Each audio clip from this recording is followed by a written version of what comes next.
It's one simple rule that you can apply uncompromisingly completely in your next job, or right now in your current work. I remember a project where, despite clear agreements on the scope of each phase, I found myself in a recurring loop of explaining the difference between UX and UI to the client. No, we're not adjusting the header font or the button curvature at this stage, I'd say, pointing to our project timeline where UX logic and UI design were distinctly marked.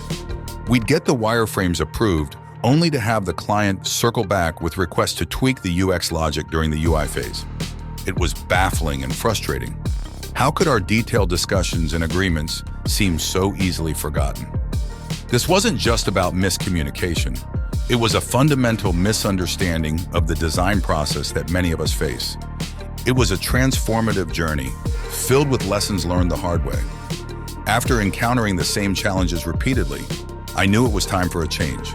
So I embarked on a quest for knowledge, diving deep into literature, seeking serenity through meditation, and even absorbing the ancient disciplines of Shaolin. My goal was to find a way to clearly distinguish UX from UI stages for my clients and myself. The answer I discovered was both simple and profound. Rule of thumb, UX wireframes must be ugly. Yes, you might be skeptical, but hear me out. This principle isn't about devaluing our craft. Rather, it's about redefining our focus during the UX phase. By embracing ugliness, we shift our entire perspective towards the core of UX design, information architecture.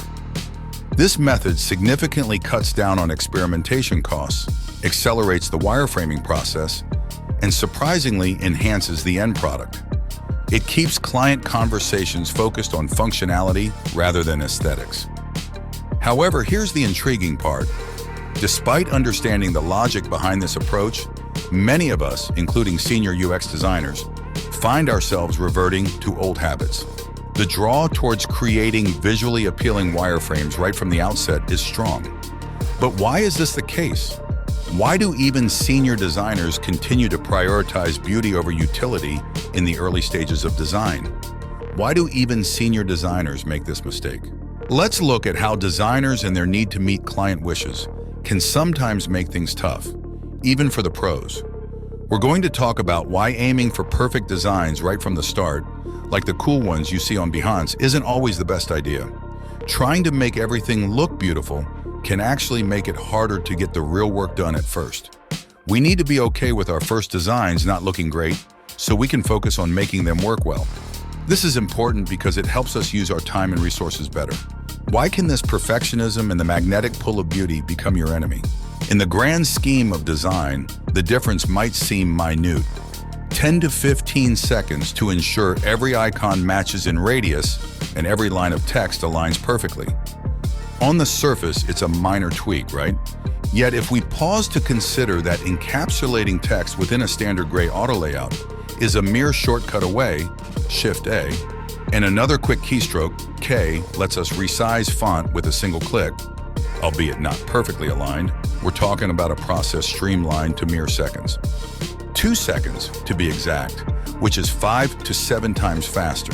In the rapid-fire environment of UX design, where placing numerous elements efficiently is the name of the game, these seconds compound into significant savings. The real value, speed, and experimentation. This isn't just about cutting corners, it's about smartly allocating our resources where they matter most. By embracing this quicker, rougher approach, we dramatically reduce the cost of experimentation. This efficiency isn't merely about speed, it's about opening up a broader space for creativity and exploration, allowing us to iterate more freely and discover more effective design solutions. But the impact extends beyond our personal efficiency. This method fundamentally enhances our communication with clients or supervisors.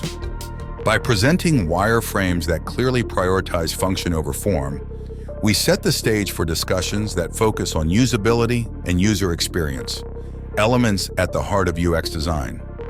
It's not a compromise, it's a strategic focus that brings unparalleled benefits, especially in how we discuss and align on project objectives. This leads us to a compelling inquiry.